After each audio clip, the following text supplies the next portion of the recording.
আজি আমি আপোনালোকক দেখুৱাম ভেলাঘৰৰ বাকৰিত এক বিশেষ অনুষ্ঠান। ভোগালীৰ প্ৰাকখনত ভেলাঘৰৰ বাকৰিত অৰ্কিড বয় খ্যাত সমীৰ ৰয়ৰ বিশেষ অনুষ্ঠান। ৰাইজৰ মাজত ৰিজাৰ্ভ বাছ অসমীয়া ছবি চাবলৈ যাওঁ আহক শীৰ্ষক সজাগতা সৃষ্টিৰ অনুষ্ঠান। পশ্চিম যোৰহাটৰ বৃহত্তৰ বৰখঙীয়া মৌজাৰ অন্তৰ্গত টিঙিৰিমৰা কুমাৰগাঁৱত ইতিমধ্যে সম্পূৰ্ণ হোৱা ভেলাঘৰৰ সন্মুখত প্ৰকৃতিপ্ৰেমী সমীৰ ৰয়ৰ এক প্ৰচেষ্টাত ৰাইজ আৰু সকলো বয়সৰ পুৰুষ মহিলা ছাত্ৰ ছাত্ৰীৰ মাজত সম্পন্ন হয় অসমীয়া চলচ্চিত্ৰৰ সৃষ্টিমূলক প্ৰচাৰ আৰু প্ৰসাৰৰ অনুষ্ঠান ৰিজাৰ্ভ বাছ অসমীয়া বোলছবি চাবলৈ যাওঁ আহক। অসমীয়া ছবিৰ সৃষ্টিকৰ্তা ৰূপকয় জ্যোতিপ্ৰসাদ আগৰৱালাদেৱক সন্মান জনাই সকলোৱে বিশ্ববিজয় নৱজোৱান গীতটি পৰিৱেশন কৰে। অনুষ্ঠানত সমীৰ ৰয়ে সকলোকে নিস্বাৰ্থভাৱে অসমীয়া ছবিৰ সজাগতা নিজ ঘৰ আৰু গাঁৱৰ পৰা আৰম্ভ কৰিবলৈ আহ্বান জনাই সকলোকে ছবিগৃহত গৈ অসমীয়া বোলছবি উপভোগ কৰিবলৈ অনুৰোধ জনায়। অহা শিল্পী দিৱসৰ দিনা 2025 চনৰ প্ৰথমখন অসমীয়া হাস্যৰসিক বোলছবি গোলাই চুৰুৰ চাবলৈ আহ্বান জনোৱাৰ সমান্তৰালভাৱে অসমীয়া ছবিৰ এগৰাকী বিশিষ্ট আৰু জনপ্ৰিয় পৰিচালক প্ৰয়াত মুনীন বৰুৱাদেৱৰ ওপৰত নিৰ্মিত অহা 7 ফেব্ৰুৱাৰীত মুক্তি পাব লগা ভাইমন দা জুবিন গাৰ্গৰ প্ৰস্তুতি আৰম্ভ হোৱা বোলছবি ৰৈ ৰৈ বিনালে আৰু প্ৰাগ চিনে এৱাৰ্ড 2025ৰো প্ৰচাৰ কৰে। অনুষ্ঠানত বিশিষ্ট সাংবাদিক ৰমেন শইকীয়া, জনপ্ৰিয় ফেচবুক গোট সপোনৰ পৰিধি অসমৰ মুখ্য প্ৰশাসক তথা প্ৰতিষ্ঠাপক বিকি নেওগ, সমাজকৰ্মী প্ৰবীণ কলিতা, সাংস্কৃতিক কৰ্মী ৰূপম শৰ্মাও উপস্থিত থাকি উৎসাহিত আৰু সহযোগ কৰে।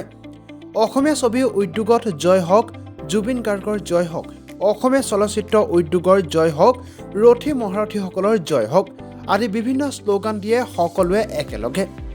আমাৰ টিঙিমৰাবাসী ৰাইজে আপোনালোকক আন্তৰিক অভিনন্দন জনাইছোঁ আৰু ভোগালী বিহুৰ শুভেচ্ছা জনাইছোঁ। আপোনালোকে নিশ্চয় গম পাইছে যে আমাৰ টিঙিমৰা কুমাৰ গাঁৱৰ যুৱ সংঘই আৰু বয়োজ্যেষ্ঠসকল গোট খাই লৈ আমি ভেলাঘৰ নিৰ্মাণ কৰিছোঁ। পৰম্পৰাগতভাৱে 2 বছৰ আগতো আমি ভেলাঘৰ নিৰ্মাণ কৰিছিলোঁ। যোৱা বছৰ আমি এটা ৰংঘৰ আকৃতিত ভেলাঘৰ নিৰ্মাণ কৰিছিলোঁ। এইবাৰ আমাৰ আচলতে গাঁৱলীয়া পৰিৱেশ দেখুৱাবৰ কাৰণে আমি এটা ভেলাঘৰ নিৰ্মাণ কৰিছোঁ। ইয়াত কীৰ্তন ঘৰ আছে, ভঁৰাল ঘৰ আছে, ঢেঁকী ঘৰ আছে, গোহালি ঘৰ আছে, মেজি আছে।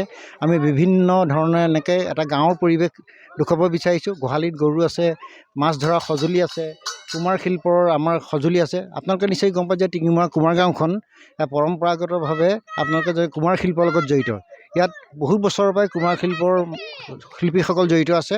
আমাৰ কুমাৰ শিল্পৰ যোগেদি স্বাৱলম্বী বহুত যুৱক যুৱতী আছে বা বয়োজ্যেষ্ঠ ব্যক্তিও আছে। আমি এই কুমাৰ শিল্পৰ যোগেদি আমি স্বাৱলম্বী হৈছোঁ। আৰু আপোনালোকে নিশ্চয় কৈছে ভঁৰাল ঘৰৰ কাষত আমাৰ 2টা এনেকৈ ডাঙৰ হাৰিয়া আছে। এই 2টাত আচলতে পানী ৰাখে আগৰ। এনেকুৱা কিছুমান আমাৰ কাৰ্যসূচী আপোনালোকক আমাৰ ভেলাঘৰৰ যোগেদি অসমবাসী ৰাইজক তথা ভাৰতবৰ্ষীয় ৰাইজক বা বিশ্বৰ দৰবাৰত আমি জিলিকাই দেখুৱাব বিচাৰিছোঁ যে আমাৰ পৰম্পৰাবিলাক এই গাঁওবিলাকত আজিও চলি আছে। আপোনালোকৰ এই প্ৰস্তুতি কিমান দিনৰ? আমাৰ প্ৰস্তুতি আছে আঘোণৰ 27 তাৰিখে আমি আচলতে যিদিনাখন লগাইছিলোঁ নামঘৰত লগোৱাৰ পিছতে আমি এটাত খুঁটা পুতি আমি সেইদিনাখনৰ পৰা আৰম্ভ কৰিছোঁ। যদিও আমি সময় নাপায়, সকলো ল'ৰা ছোৱালীবিলাকে কামত ব্যস্ত থাকে, চাকৰি তাকৰিত ব্যস্ত থাকে, তেওঁলোকে ৰাতি আহি পেলাই পোহৰৰ ব্যৱস্থা কৰি পেলাই ভেলাঘৰ নিৰ্মাণ কৰি থাকে। এতিয়া আজি কেইটামান দিন আমাৰ যথেষ্ট তৎপৰতাৰে কাম কৰি পেলাই অকণমান আগবঢ়াইছে। আৰু 2টা দিন আছে। আমি গোটেই 65 ঘৰ মানুহ গোট খাই লৈ ইয়াত ভোজ খোৱাৰ ব্যৱস্থা কৰিম। আমাৰ কালিলৈ ইয়াত দিনত ভোজৰ আয়োজন হ'ব, মেজি আয়োজন হ'ব। এনেধৰণে আমি ভেলাঘৰ নিৰ্মাণ কৰি আমাৰ সংস্কৃতিটোক জীয়াই ৰাখিব বিচাৰিছোঁ। একচুৱেলি বহুত দিনৰ আশা আছিলে যে আমি ভেলাঘৰ এনেধৰণৰ পৰিৱেশত যি আমাৰ গঞা ৰাইজে যি উদযাপন কৰে উৰুকাৰ যি এক পৰিৱেশ চলি থাকে গাঁৱত, আজি ভোগালী বিহুৰ উৰুকাৰ প্ৰাক মুহূৰ্তত আমি অসমীয়া ছবিৰ সজাগতা ৰিজাৰ্ভ বাছ অসমীয়া ছবি চাবলৈ যাওঁ আহক শীৰ্ষক অনুষ্ঠানটি আমি বিভিন্ন বয়সৰ গাঁৱৰ ৰাইজৰ সৈতে আমি সম্পন্ন কৰিলোঁ। আৰু এই সজাগতা অনুষ্ঠানতে আমি জ্যোতিপ্ৰসাদ দেৱক সন্মান জনাই বিশ্ববিজয় নৱজোৱান গীতটি সকলোৱে পৰিৱেশন কৰিলে। তাৰ লগতে আমি অহা 17 জানুৱাৰীত মুক্তি পাবলগীয়া গোলাই চুৰ, খুব এটা ইণ্টাৰেষ্টিং হাস্যৰসিক ছবি গোলাই চুৰৰ আমি প্ৰচাৰ কৰিলোঁ। তাৰ লগতে আমি মুনীন বৰুৱাদেৱৰ ওপৰত নিৰ্মিত অহা 7 ফেব্ৰুৱাৰীত মুক্তি পাবলগীয়া ভাইমন দাৰ প্ৰচাৰ কৰিলোঁ। তাৰপিছত আমি প্ৰচাৰ কৰিলোঁ আমাৰ জুবিন গাৰ্গৰ নিৰ্মীয়মান অৱস্থাত থকা ৰৈ ৰৈ বিনালে। আৰু অসমৰ আমাৰ প্ৰাগ নিউজৰ বা AM টেলিভিছনৰ যি এক বৰ্ণাঢ্য আয়োজন 2দিনীয়া আয়োজন তেওঁলোকৰ চলিছে প্ৰাগ চিনে এৱাৰ্ড 2025 সেই সকলোৱে আমি আজি প্ৰচাৰ কৰিলোঁ খুব ভাল লাগিলে আৰু সমূহ গাঁওবাসী ৰাইজক আমি আন্তৰিক কৃতজ্ঞতা ধন্যবাদ আৰু বিহুৰ ওলগ জনালোঁ এই আমাৰ মানে অতীতৰ পৰা চলি আহিছে পৰম্পৰাগত চলি আহিছে কিন্তু আজি খুব ভাল লাগে আমাৰ ভোগালীটো আমি প্ৰতি বছৰেই পাতোঁ আৰু এই বছৰো আমি এই কণ যুৱকসকলক লৈ পেলাই আমি নতুন উদ্যমেৰে এটা ভেলাঘৰ গোহালি ঘৰ আৰু লগতে কীৰ্তন ঘৰ পৰম্পৰা আৰ্হিমতে আমি ভোগালী বিহুটো উদযাপন কৰিম বুলি আমি মনত স্থিৰ কৰিলোঁ আৰু জয়জত আপোনালোকলৈও ধন্যবাদ থাকিল আৰু ভোগালী বিহুৰ শুভেচ্ছা আপোনালোককো জনালোঁ আমি ধন্যবাদ বিহু লাগিয়ে আছে গাত অতিকৈ চেনেহৰ মুগাৰে মহুৰা তাতোতকৈ চেনেহৰ মাকৌ তাতোতকৈ চেনেহৰ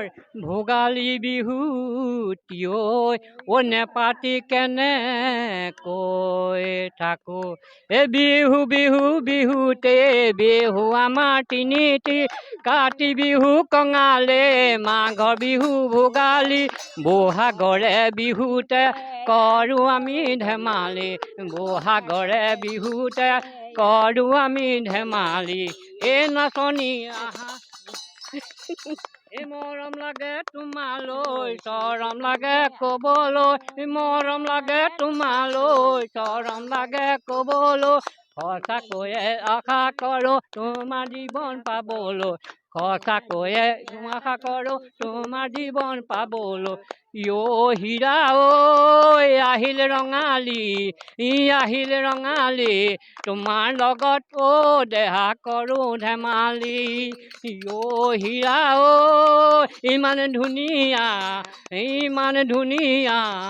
তোমাৰ লগত দেহা মহন বলিয়া তোমাৰ লগত দেহা মহন বলিয়া